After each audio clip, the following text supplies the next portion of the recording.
Well, welcome everybody. This is a little awkward. Josh isn't here just yet. Uh-oh.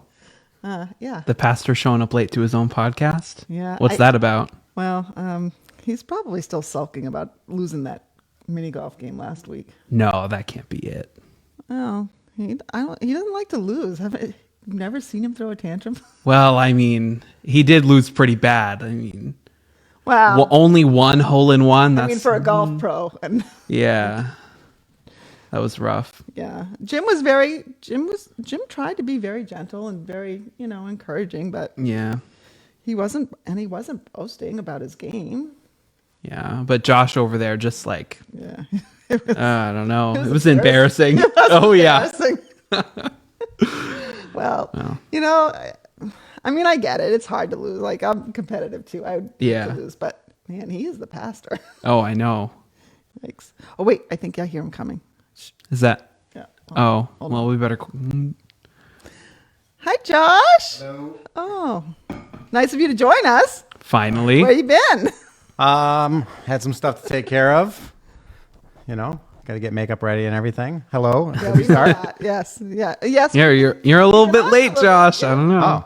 Yeah. All right. Well. Anyway. Well, thanks for getting it started without me.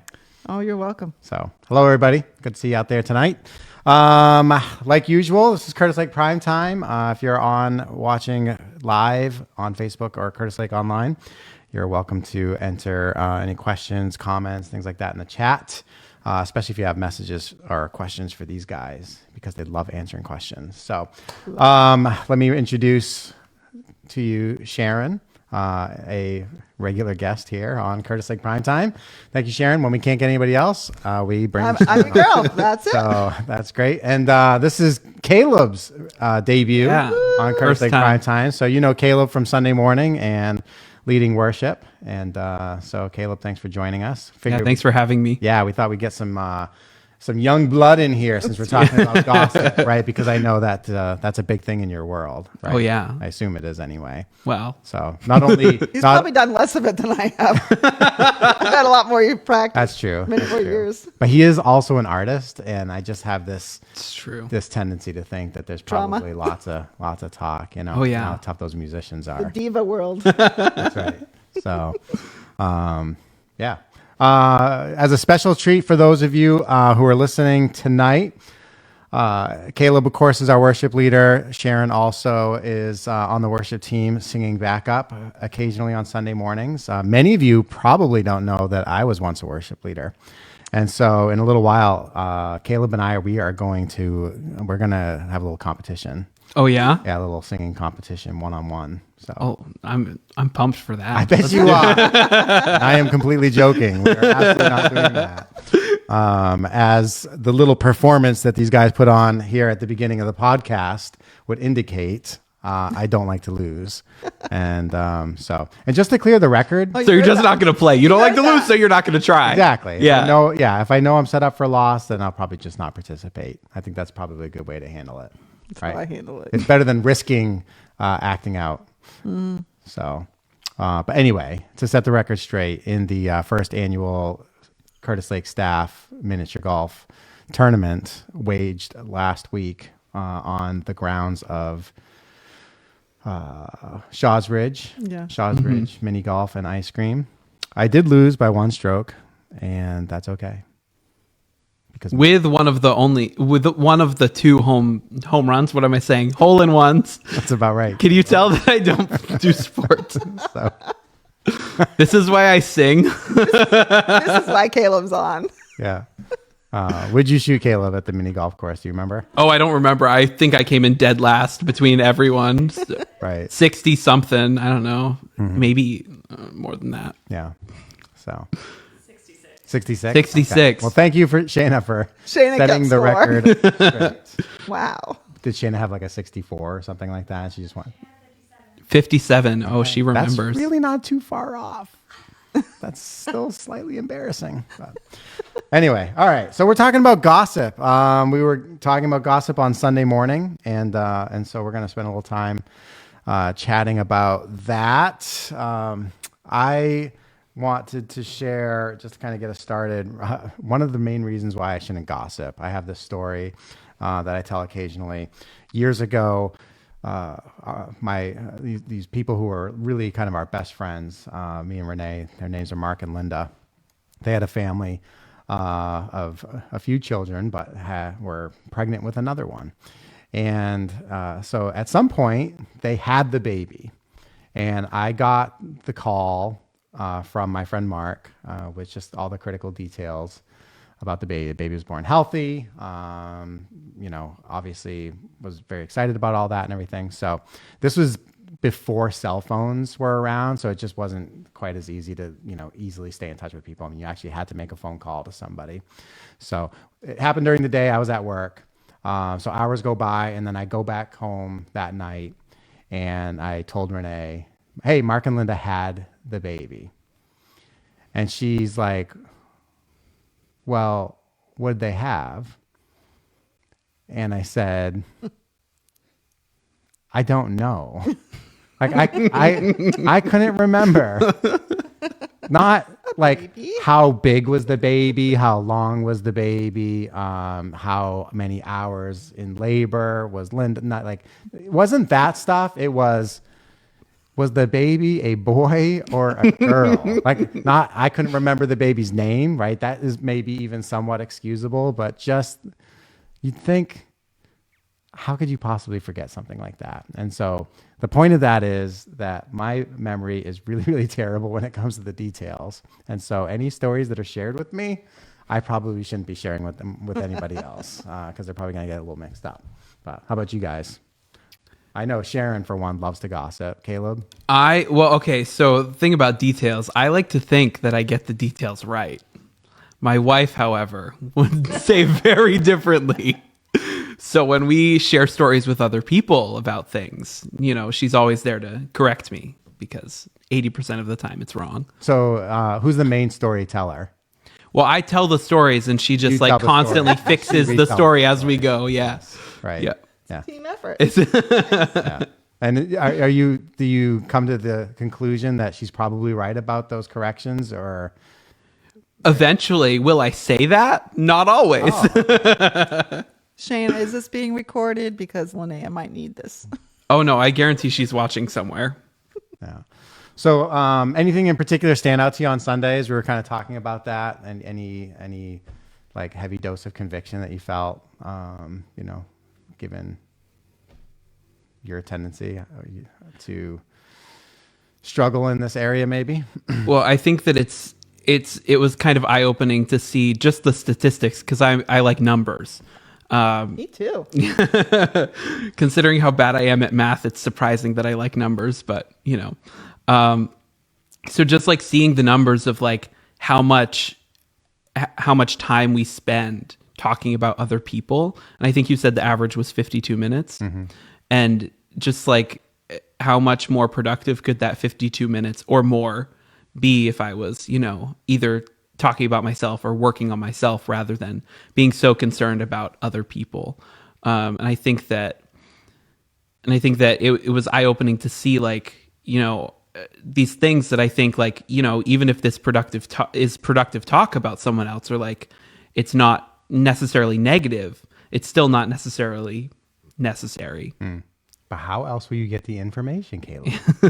Like, where are you going to get the scoop? Right? If not for those conversations that kind of spring up in the middle of nowhere, that all of a sudden, are talking about such and such and so and so. Yeah. You're going to have to depend on Facebook. I find Facebook to be very, very helpful. Is that why you spend so much time on Facebook? Yeah.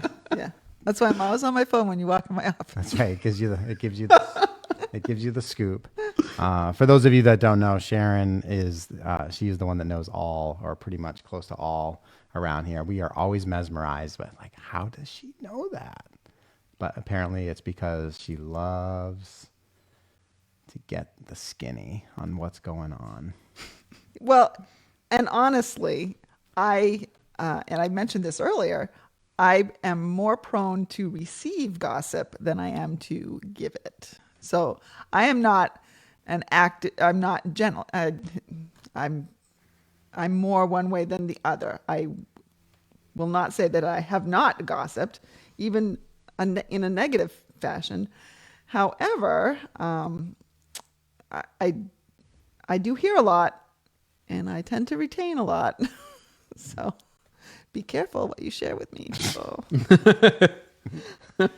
Okay. Not supposed to be the point. But, so But one of the when you were talking, you were encouraging somebody who maybe doesn't talk a lot to look around. Probably the person next to them, makes up for it. That's my husband and I. right. Yes. So Peter's at 0 minutes and you're at Peter 4 doesn't minutes. say a single That word. is true. Yeah. So why do you think people like to gossip so much? Like, what is the appeal? Well, it's better to get the focus off of you. I'd rather talk about somebody else's problems or even successes Yeah. probably than me. Because Yeah. if you're talking about your own successes, you can be perceived as bragging, boastful. If you're talking, who's going to share their failures much? It's much easier to talk about somebody else's. So deflection. Yeah. And I think that's also really, prevalent in just society in general. Like we always are so quick to talk about other people, and we don't ever want to get to the meat of our problems, which, we were actually talking about this a little bit earlier in the Discover Discipleship thing at my table. Shayna's gonna kill me for not saying the right words, but that's Seminar. okay. Seminar. It was a seminar. That's what we'll call it. So even at my table, we were talking about how the point of church and discipleship, like it brings up the meat. And you talked about this on Sunday a little bit. It brings up the meat of our problems. Like if discipleship is done right, like you're going to be revealing issues that you've got going on in your life, and you're going to see the issues in someone else's life. And the struggle is, talking about it in a productive way with that person and not turning around and sharing it with everyone you know. So for the people that were sitting at your table, did any of that meat surface that you want to tell us about?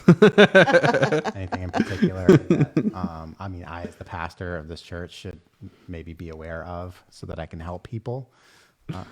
I'd love to tell you after the podcast, but No, you wouldn't. no. You better not. But yeah, well, I think that I got my hair cut today, and Looks good. thanks.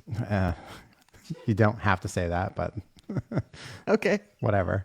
So I'm at this place, and I never know whether it's proper to call a place a barbershop or salon or whatever. But whatever this place was, and the lady that was cutting my hair, she's very, very extroverted. Just like full of personality and everything. And I had mentioned to her, that we were doing this, we were going to be talking about gossip tonight. I was like, I should have you as a guest, right? Because like, where else, do the words just fly? But in a barbershop or a hair salon, place Yeah. where, somebody's catching up with this person that cuts or styles their hair once every, few weeks or a couple months or whatever. And she says, oh, I love the gossip. Like she loves it. It's probably as much satisfaction as she gets in taking somebody's head and transforming it, right? Doing some, beautiful thing with a woman's hair, and just that before and after, the pride of all that. As much as that's probably thrilling to her, I just got the sense that the environment, right, that just allows for this sharing of information, some of which is neutral, some of which is good, and some of which is bad. And I kind of prodded her a little bit for, it's like, why do you like that so much? And she said something to the effect of that, the drama of other people's lives is almost like an escape for your own life, right? It's like we all live with just the chaos of our own worlds, right? Yeah. We could all spend time talking about the different things that make our lives challenging. I assume, right? I certainly could. Sharon, I know enough about you to know that there's some challenging things in your life. Caleb's probably too young to have too many challenges. No, I'm just perfect. Yeah, That's but all. they're It's com- fine. There we go. They're coming. That's the scoop tonight, folks. But man, it's just probably a lot of the reality TV, and you've seen this shift, right? I mean, there wasn't. What was a reality TV show back when, 20 years ago, 30 years ago? Survivor was say on 30 20 years years? ago? All right, before Like 24. before Stupid Survivor. What was a reality show? I like Survivor, by the way. I mean, there were game shows, right? But those were game shows. Can you think of a reality? I can't even go back. I mean, I grew up watching super, super old TV shows like the Andy Griffith Show. Yeah. And that stuff is all focused on like, oh, what's going on with that person over there? Like it's all Yeah, there's other gossip and stuff within it, right? Yeah. There's the drama unfolding Oh, yeah. about the characters and all that stuff. But I mean, I just think it's interesting how, and I don't know exactly the time span, but certainly within the last couple of decades, you've seen this huge migration away from written programming, right? Of situational comedies, for instance, and even, dramas, but things that are like, these are written out and then they are play acted by people.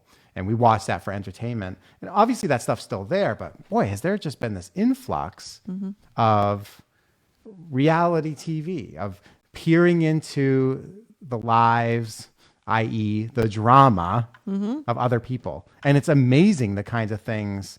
I'd like to say, I'm proud to say I've never seen a second of Keeping Up with the Kardashians. Okay. And there's probably a lot of other shows I could say I'm proud that I've never done that. But you know what I have seen? Like I've seen Storage Wars. You ever watch that? Yeah.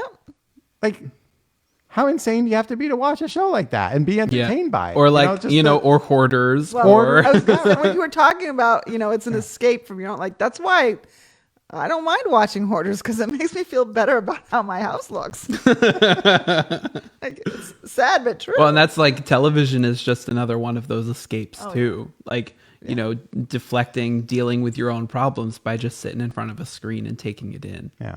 Yeah. But what about our actual relationships? You think about that circle of friends, and then, broaden that to, maybe more acquaintances, like people that you and the other person would call yourselves friends, but really, you don't spend any time together.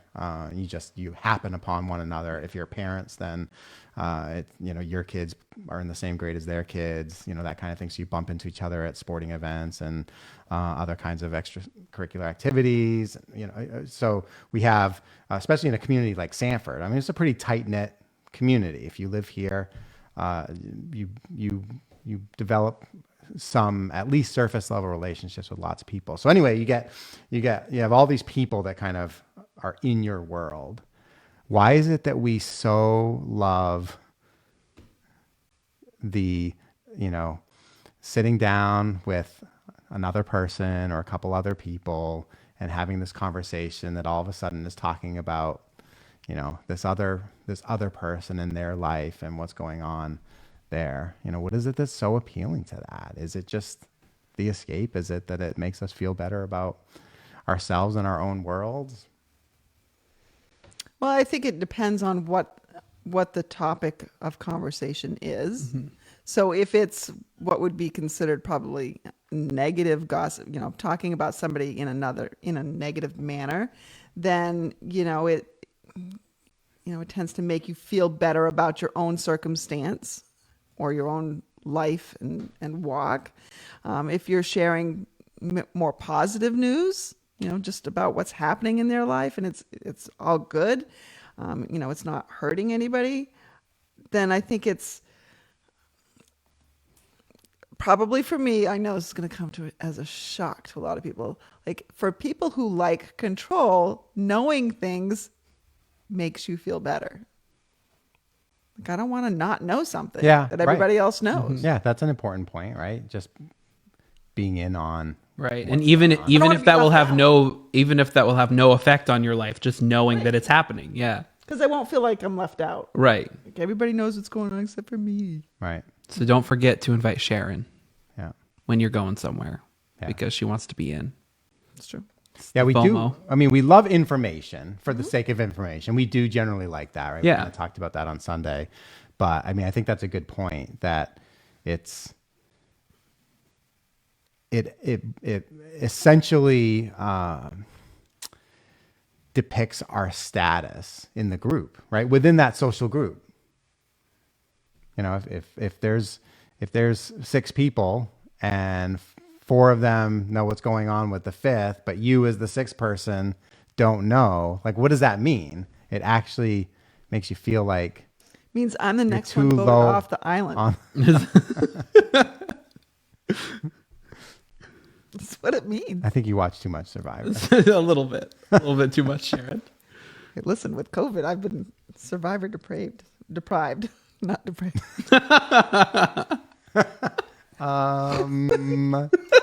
Then you might have had it right the first time. Survivor depraved. Oh, Sharon, I didn't your even realize inhaler. that was a thing, but Here's another little tidbit of gossip for you. We always try to get Sharon to laugh so hard. I think we've shared this on Primetime before. It's that she'll need her inhaler. So I think by the end of the night, we might get there. I doubt it. She looks like she's I'm fairly well composed. You're holding it together. Tears in my eyes, but I'm breathing just fine. Thank you. Yeah. Are there any particular things you like to gossip about? I'd love to hear from some of the folks listening too. Anything in particular, like subject matters that just you find, all right, these are the things that I would have a hard time, when the conversation starts, of trying to get the conversation to stop. I don't know. It probably really depends on my relationship to the person being talked about. There would be people that I don't want to know bad things about or sad things about. Mm-hmm. And then there are probably people I do, unfortunately. How would you handle a situation, where you find out somebody's gossiping about you? You. You think of any, is that an experience that you could even remember recently where, you came up, because it does. I can't- oftentimes Right. Oh, it gets yeah. back to you. I mean, I can't think of it, but I worry about it. oh yeah, I think that's a general, fear that everyone has, is like, whether it's, a super prevalent fear or just in the back of your mind, like, what are they saying about me? What are they? And I think that all comes back to, the general, like, a lot of people are people pleasers. We want people to like us. And that's something that I've struggled with. I mean, as a performer, as a musician, like, you want to know what people think about you, about your music, about your art. And just like wondering, do they like it? Do they not like it? And just in general, like, about, personality, do they like me? And I think that is a trap that we can often fall into, is just like spiraling through that, focusing so hard on what people think of us when we don't need to be doing that. Yeah. I did think of a situation. So I have children on the autism spectrum, and, when they were little, they were really hard. Not that there aren't challenges now, but they were really hard because they were really fast, for one thing.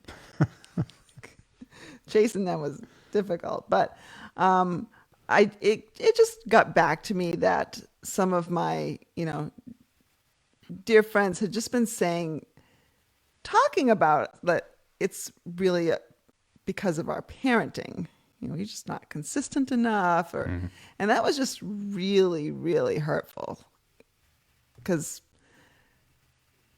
true, I probably was not consistent enough, but I don't think I could ever be consistent enough. I mean, I've got special needs. That's not gonna go away with my parenting.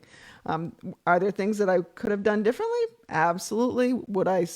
If I could go back, there are definitely things I would do differently. But just knowing that somebody that I considered a very good friend had said that behind my back. Like, it was tough. Yeah, it kind of made me think of where I think some of the probably most difficult gossip we come across comes from, and that's probably from our own families, right? My family's a little more on the kind of disjointed side. There's not a lot of there's just not a lot of interaction, that's going on throughout the year. I mean, we're kind of like holiday family. But Renee comes from a big family, 8 kids, right?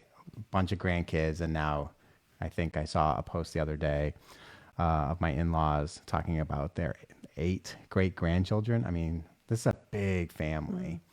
And, so you've got a lot of siblings and all those siblings with their lives and stuff, and everybody's still pretty close and close enough together, which is a wonderful and beautiful thing. But that could also be a real breeding ground for just right, people talking about other people. I think we do that as kids. I mean, as kids we do that with our parents because who doesn't want to be the favorite child, Right. So you're always wanting to make sure your parents know what your brother or sister's done, right? Because in your mind as a child, well, that's gonna cause your parents to devalue them and elevate you, right? So you'll always kind of be number one. But even as we carry that into our teenage years and adulthood, I think there's just that tendency, even among those whom we love the most, and probably even more so, because it's like, you have I could see. I've seen enough sibling rivalry, and that's a real thing. As kids, it's like who can play basketball the best, or who can play the trumpet better than the other. Try being a twin. Right. Yeah. Sharon knows. Always They're trying to all measure the up. time. Yeah. All the time. Right. So, as an adult, it's I think manifested in a different way. You have, let's say you're in a situation where like your marriage isn't great, or your spouse has lost their job, and so now all of a sudden you're having these financial difficulties, and all you hear about is your brother or sister, and their just amazing success, in business or in work. And the 3 children that they have are absolutely perfect, right? And the dog never barks and the cat never scratches. And they just bought a pool and a hot tub while you're, struggling to get food. Right. Yeah. Right. Yeah. It's like that becomes tough. Right. And so those are situations we find ourselves in. I think that can again just be this breeding ground for where, we start to. Yep. So. Anyway, so how would you handle that situation? What did you do in that particular case when you found out? You just let it go? I've just let it go. Yeah, you're talking about it now. Talking about it now. Hoping that somehow this gets back to them. That's right. It's like, this is why we're not friends anymore. We're still friends. You are? This person does. To my knowledge, this person doesn't know that I know. And I don't believe that this person feels that way anymore. Sure. I mean, so there's no, and I understand because I used to be that person, when I was teaching it, a few years ago, many years ago now, we had I can't remember what it was. It was a special service sometime around Easter, I think. But I told the story that I was, my son was in 2nd grade. My older son, the one who's, who you probably wouldn't even know he's on the spectrum. And he was having a rough time. And his teacher was she just thought he needed more discipline or needed this or that. And he did not thrive in her class. And she was awful. I had another parent tell me about, I am so sorry for how she is treating him. And, and I just, it made me think though, because I couldn't really fault her, just like I couldn't fault my friend, because I had been that same person when I had been teaching in the classroom. There were kids that, like, they just need a swift kick to get them to straighten out, and without realizing that there's some other issues going on. I mean, I was that person that was not as understanding, and I didn't get the whole story. And so it's hard for me to fault other people because I recognize that was me. Right. So I had to learn the hard way. Mm-hmm. Cool. All right. Anything else? Well, something that I can't remember where I heard it. I think it was on a podcast, but I can't remember which one because I happen to listen to a lot of podcasts. Is something that I've tried to adopt lately in the last few months is just like, if the person hasn't brought it directly to you, it has no effect on you yet. Until they have brought it to your attention directly, you don't know whether that's been said or how it's been said or, what was truly being communicated. You've heard it secondhand. And so that's something that I've really tried to adopt is like, unless they bring it to me directly, then I'm not going to worry about what they said because it genuinely has no effect on my life. It would be a different story if they did, come to me and say, hey, I have this concern about this thing going on in your life. And that kind of ties back into what Josh was saying about in his sermon. Like, that's the proper way to go about, problem solving and, keeping healthy relationships with people. Right. So That's going to be hard though. yeah. Oh yeah. Yeah. Cause it does affect you. Like Sure. You can't just like toss it to the side. You've got to deal with it a little bit. Right. But you're right. You don't know if it's even true. Right. Like I could say something like, yeah, Caleb cannot sing, but I'm really meaning like, it's so ridiculous that he can sing like the way he does. It's the tone that doesn't translate. It's the same thing as if, somebody puts something in writing. You just right. You don't exactly know. You don't know how they are intending it. All right. Nice. All right. Well, we'll spend a little time talking about our the Road Trip to Choose series. But before we do that, you guys did something cool tonight. I just want to spend a minute giving you a chance to kind of talk about that. Shane has started this new seminar. Yeah, seminar is what it's called. Do we call it a seminar or a series of seminars? She corrected me. It's workshop. Workshop, seminar, workshop. Same thing. That's what she said. Okay. So anyway, this workshop on discipleship, you guys were both there. Mm-hmm. How'd it go? Went great. I think it's really set up great. Because you typically, you think seminar and you think, okay, I'm going to listen to someone talk at me for, an hour, 45 minutes, whatever.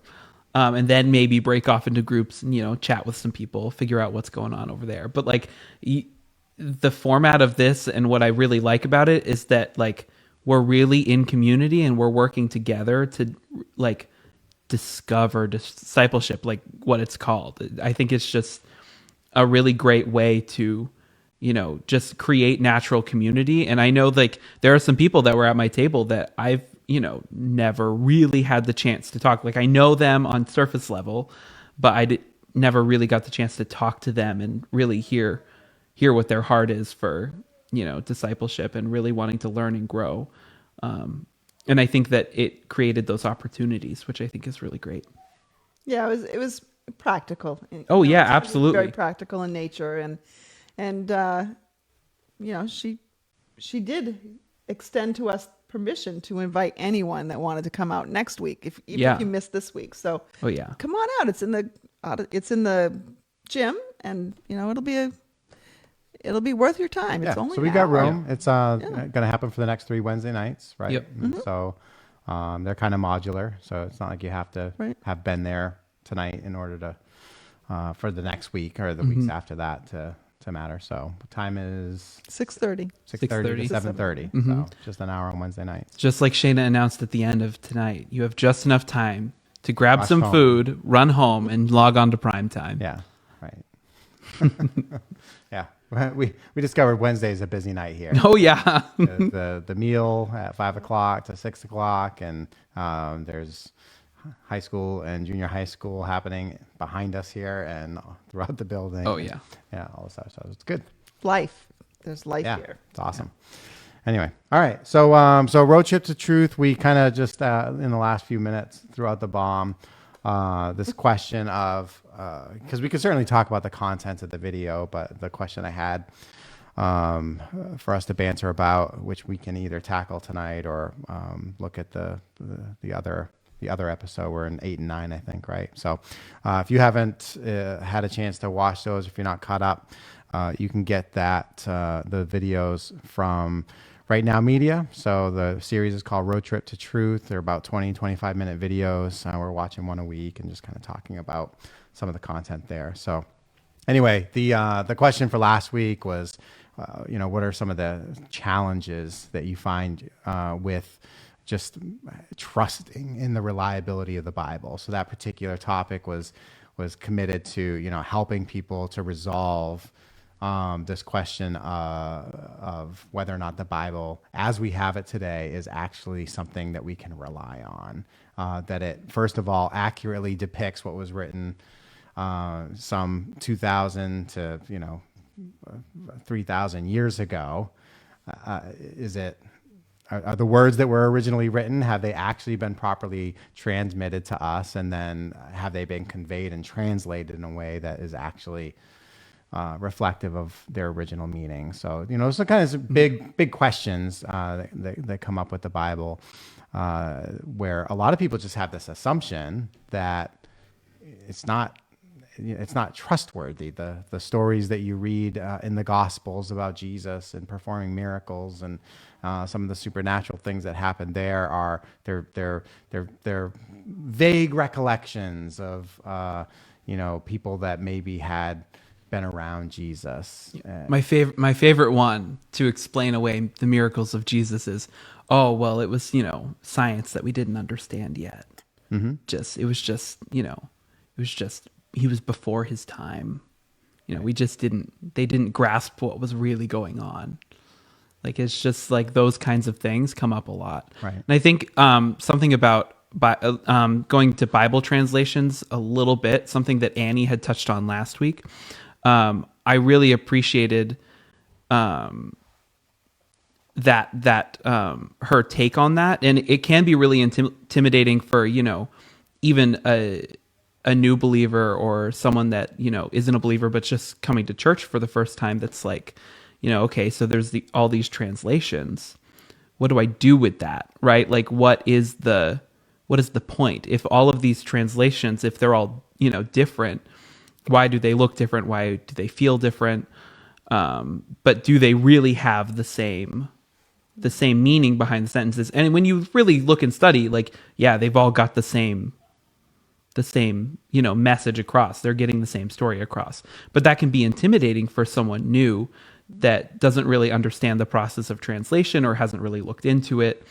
It can be, a turnoff, for lack of a better term. Yeah, and I think it's important to understand that the work of translation is going to continue on forever. We're not even at this point at a place where, what we have is just so good, we don't need to do anything else. Well, yeah, language is changing, constantly evolving. Yeah, and it's like the English language. You think about like the way we speak now versus even 50 years ago. It's like the vernacular, the way that we talk about certain topics is just completely changed. Right. So, I mean, looking at the newer translations, the NIVs, the NLTs versus the King James, like that's a world of difference in only a couple hundred years. Sure. Yeah. Yeah. So hopefully that, doesn't prove to be too much of an obstacle for people, right? Yeah. Because, and what I loved that he drew out, that I don't know if I ever really thought about it before, but the the work that goes into translating is so meticulous, right? So an opponent of the Bible as scripture, as God's word, an opponent, one of the points that they would make is that there are all these contradictions in the texts. Yeah. And so those contradictions invalidate the reliability of scripture. And he brought out the point that the translators of scripture, the teams of translators that have been doing this for centuries and centuries and centuries, and across cultures and people groups and languages and all that, like they specifically point out all those things. Yeah. Like they do exactly the opposite of covering up that you would expect. Like if there was like embarrassing stuff in the text that say, you know, it's like, well, if anybody knew that this was there, then they might not trust, you know, that this is reliable anymore. So we just want to kind of put that on the back burner. Like that happens in the world all the time. We're constantly hiding information, you know, and trying to give people a partial picture of what's going on because it fortifies whatever our point is. But when it comes to Bible translation, we do exactly the opposite. Like everything is just so out in the open and transparent. And then when it comes to, I remember talking with somebody and they brought up this particular verse. I can't remember what it was, but they said, you know, so in this verse, there's this you know, a Hebrew word. Let's say it was a verse from the Old Testament. So there's this Hebrew word, and that word can be translated in one of two ways. And those two different ways are wildly different. And you'll actually have scholars that will, in some cases, say, well, this is how it should be understood and translated. And another set of scholars that would say, well, this is how I see it should be translated. And so it's like, well, what do you do with that? And the answer is, well, that's true. But even when it comes to something like that, regardless of which way you go, it's not like you're pulling out the critical piece that's going to make the whole thing fall apart. Right. You know what I mean? It's not like, well, if I translate it this way, Bible Jenga. then now I have this whole completely different understanding of God's plan for mankind as given to us in the Bible. It's just nothing comes to that. The Bible is unified. Yeah, I'd say if you had a recipe for making cookies, right? And so you said that you need to use 2.5 cups of flour and half a teaspoon of baking soda, right? And plus all the other ingredients. If you flip-flop those two things, right? You said, well, this recipe calls for 2.5 cups of baking soda and half a teaspoon of flour. You've dismantled the whole thing. Like you've ruined it. Yeah. And none of these alleged, you know, contradictions or just incongruencies, actually, they don't do that. It's absolutely mind-boggling the critical data that we have, and again, the transparency that's even played out in helping people to see, you know, where this comes from. It's like, yeah, so there are ancient texts that have a shorter version of the 16th chapter of Mark, and there are texts that have the longer version of Mark. And so what do our Bible translations do? Well, they include the longer translation, but they say, hey, there's a lot of texts out there that don't have this part. Yeah. You know what I mean? So it's like, you know, do with that what you will. Right. And I just think that really speaks wonderfully to the work of Bible translation and, again, the reliability of Scripture. Yeah, I think so often people that have an argument about, you know, there's some inconsistency somewhere in the Bible, they haven't spent nearly as much time or in consultation with other people about that as the translators put into translating. And we're like that to some degree anyway, right? Like we'll fight the people that know. We'll stand our ground because we want to be right, but like, why would I argue with a linguist, or why would I argue with a scientist? Like, I'm not a scientist, I'm not a linguist. I should know better. I'm going to stay in my lane. Yeah. Well, I think that so there was a specific example that they gave for contradictions, and the answer to that not being a contradiction was the most simple Yeah. misrepresentation. The two It was the angels two versus angels one, yeah. versus one in Matthew 28 and John 20. Like, it was like the most simple fix. Like, yeah, this one said that one angel spoke, and this one said that there were two angels and one of them spoke. Both are accurate. Right. Yeah. It's just, One's more detailed. one's more detailed, and they just highlight different aspects of the same story. So it's just like those minor things that people view as contradictions aren't always contradictions. Right. Right. Yeah. So, there's some stuff going on. Some very happy people out there. Sounds like a party out there. Yeah. All right. Well, we can continue talking about that, but just to introduce the other topic. So session 9 was talking about just how Christianity has behind it and within its structure a logical and reasonable kind of system to it, right? That when we're talking about belief and faith, there's a wild difference between blind faith, or just, mere belief that says, I choose to believe that. And, a thinking person might say, well, why would you choose to believe that? Yeah. Right. Now, some people might have that view of Christianity. Of course they do, right? There's lots of people wonder, how could you believe such crazy things as what the Bible teaches us about God and mankind and sin and all that stuff? How could you possibly believe that Jesus died on the cross and rose from the dead, right? Like, and yet we say we believe that. And if you've done the work, you don't just believe it because you've chosen to believe it. Probably if you really, really believe it with a deep conviction, you've come to some understanding of the reasonable structure, the logical structure that actually supports those beliefs. I loved this session. Being a math person, I love the logic. I love it when they talk about the logic. It just makes so much sense. It's so logical. It was, and it was fascinating. They went through different, different fallacies in logical arguments, and I thought, man, that's really fascinating. I didn't know there were so many, and it was, man, it was very enlightening, and it was cool. Mm-hmm. Yeah, I think they went through 10? Were there 10? Something like that. Yeah. And the book that this particular guest has written has even more than that. Mm-hmm. But yeah. So if you haven't watched it, definitely encourage you to watch it, because if nothing else, I think it helps.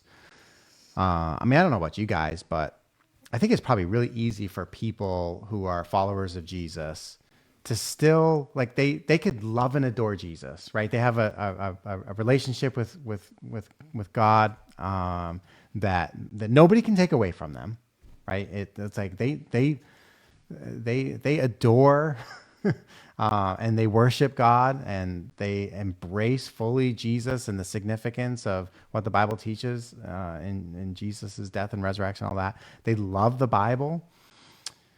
And yet, even in that state, I think sometimes we can suffer from this inferiority complex, right? Because there's just so much of that. Well, what if, right? The world loves to use or position itself in an elevated place of scholarship, of academia, of science. You know what I mean? Just it's like, okay, well, you can believe in your Christian stuff, or you could Join the cool and raise smart the kids. level of intellect Yeah. and thinking, and join us up here where we're using such things as logic and real reason and all that stuff. And I think it's good to listen to something like this and say, you know what? First of all, faith is the thing, right? Nobody can prove that Jesus rose from the dead. Nobody can prove the stories of the Bible, whether they're true or not, right? You can't prove history. You can't prove any history, Well, it's already happened. It's already happened. And it was not repeatable. Yeah. Right. You can't demonstrate it in a laboratory. So that's just the simple matter. So there has to be some faith, I think, that's kind of placed in this. The question is, well, is that faith unreasonable or is it reasonable? Well, I loved in that session where he spoke about it helps to be able to recognize the fallacies in their arguments. Like, well, they'll bring something up, and I can't remember any examples right now, but they'll bring, maybe Caleb can. They'll bring something up, and if you don't recognize that they're maybe they're caught in some circular thinking that just breaks down. If you don't recognize, it is hard to hold your ground from their point of view, because they're so intellectual and Right. it sounds sounds so smart. good, Sure. Yeah. And meanwhile, I've got my faith. Yeah. Well, You can have all the arguments you want, but you can't take my faith away from me. yeah. Well, I think my favorite fallacy that he points out is the complex questioning. Oh yeah. Because it's just like it's almost so ridiculous in its nature. Like, why don't you believe in science? Well, no, the question should be, do you believe in science? Why or why not? Right. You know what I mean? Because you can wholeheartedly believe in Scripture and the teachings of the Bible and the person of Jesus, and also agree with what science says, because science is just a process of determining and testing and figuring out and creating hypotheses and yada yada yada. Like, it's just a process. It's not an actual entity, right? Like, it's just that like they try to put these two things in like a catch-22, like, Right. So you have the options are you believe in science or you believe in the Bible, but that's not the case.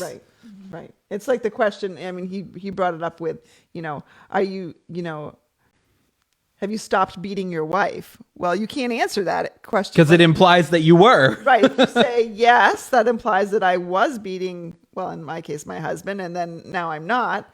And then if you say no, that means no, I'm continuing to. Right. Like it's just not a valid question because it's two questions. Yeah, he's trying to put create a together yes or no question, Right. not a something that can't be It's answered more with complex. yes or no. that- There's two questions there. Right. It's like, whoa, wait a second. Yeah, I love that. I mean, every time I drive by, a yard that has that sign on it that starts with, the first line, science is real. Like, I know that, like, what's behind that is, to some degree, an attack on, those that they perceive don't believe in science.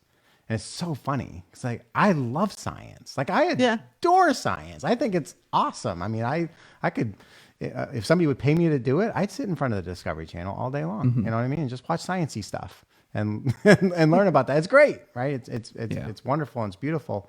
And I think that my appreciation for science is this is the world God created. Yeah. This is the world that an eternal being with an infinite mind and creative ability put in motion together.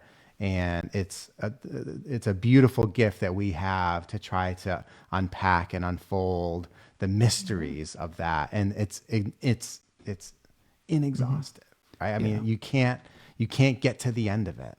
I remember seeing, one time this thing on the ocean, right? And the parts of the ocean where there's no light whatsoever. Like, it's just so deep and so removed from the surface that light can't even get there. And some years ago, we didn't even know it really existed, right? Or we were unable to access it. And now all of a sudden we just opened up a whole new world of all this weird, interesting, crazy life. And it's like, to me, that again is look at the heavens and the earth and the handiwork of God and just the majestic nature of all that he has created. Yeah. So there's sorry to cut you off, Sharon. No, You were with, no, so there's actually, I think I put this in the chat a couple weeks ago.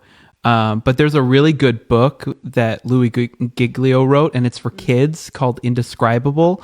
And it goes through like these cool science things, and I think it actually like has some experiments that you can do and whatever, and it lists all of the scripture that like references all of these scientific facts and how the Bible and science coincide with each other. And I think it's a really cool way, especially like I was a kid that went to public school. Like I was fully, engaged in science classes where they were, straight up saying like creationism is just like, it's bogus. You can't believe that. That's wrong, And I had to come to a place on my own where I was like, okay, you say that, but that's not what I believe. So what are you going to do? Like, you're going to flunk me over, my religious beliefs? But it came to that point at one point with a science teacher once. And like, I actually had to sit down with this teacher and say, like, this is what I believe, and this is why I believe it. And here's the proof. Like, this is the Bible and science coincide so clearly. And I think this book illustrates that really great for, I was fascinated by the book, so I got it, and I'm an adult. So like, it's not like super kid oriented, but I also work with kids. So I've like used it. You're gonna have to put that in Linnea's hands that could be a camp week. Yeah, I did. So I did that when I was working in after school a couple of years ago. I did some projects out of that book. Cool. Yeah. So the thing about science, though, is people treat it as though it's a hard and fast rule. A lot of it is theory, and how many, there's a phrase that I hate. Trust the science. Well, 50 years ago, when they were giving certain medicine to people that now they know better than to give, like, those people trusted the science. Yeah. It was science that said, this is good for you. When did science change? Well, I think the word that you used that they talked about a little bit was the word theory, and how like they try to change the word theory, and like it has two meanings. Like, theory in the context of normal conversation is, it's something that is like abstract and you can't really prove it. But theory in the science world is a word that they use to describe, a hard, fast rule. Like, that's what this theory is truth, right? Like, they use that in the science world to describe truth. But in normal conversation, it's just like using that same word, it causes confusion, right? And it causes people to lose sight of, okay, what are we actually talking about here? And I think that's an interesting little. Yeah. I agree. All right. Well, I don't see any questions in the chat or anything, so we don't have to answer any of those. Oh, good. So I guess we can go home now. And guess it. And well, you just can't wait, Sharon, can you? Nope. So cool. Well, thanks so much for doing this tonight. It was fun. Yeah.